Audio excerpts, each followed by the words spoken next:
शुक्रिया। আমির খানের নতুন সিনেমা সিতারে জামিন পারের ট্রেলার প্রকাশে ভক্তরা ছিল উত্তেজিত, কিন্তু ট্রেলার বের হওয়ার কয়েক ঘন্টার মধ্যেই নতুন বিতর্কে পড়তে হয়েছে মিস্টার পারফেকশনিস্টকে।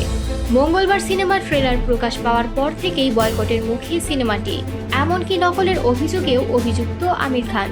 সিতারা জামিন পারের ঝলক প্রকাশ্যে আসতেই নেটিজেনরা মনে করিয়ে দিচ্ছেন 2020 সালের একটি ঘটনা। তখন আমির লাল সিং চান্ডার শুটিংয়ে তুরস্কে গিয়ে প্রেসিডেন্ট এরদোয়ানের স্ত্রী এমাইনের সঙ্গে দেখা করেছিলেন। তখন দুজনের খোশ গল্পে মেতে ওঠার বেশ কিছু ছবিও প্রকাশ্যে আসে।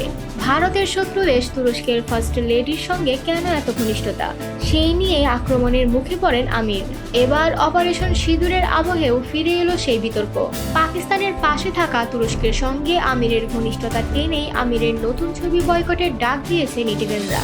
অন্যদিকে অনেকে বলছেন এটি স্প্যানিশ ছবি চ্যাম্পিয়ন্সের রিমেক, যা এর আগে আরবি, ইংরেজি, জার্মান ভাষায় বানানো হয়েছিল। 2007 সালে আমির খানের তারে জামিন পার ছবিটি বক্স অফিসে সাড়া ফেলেছিল।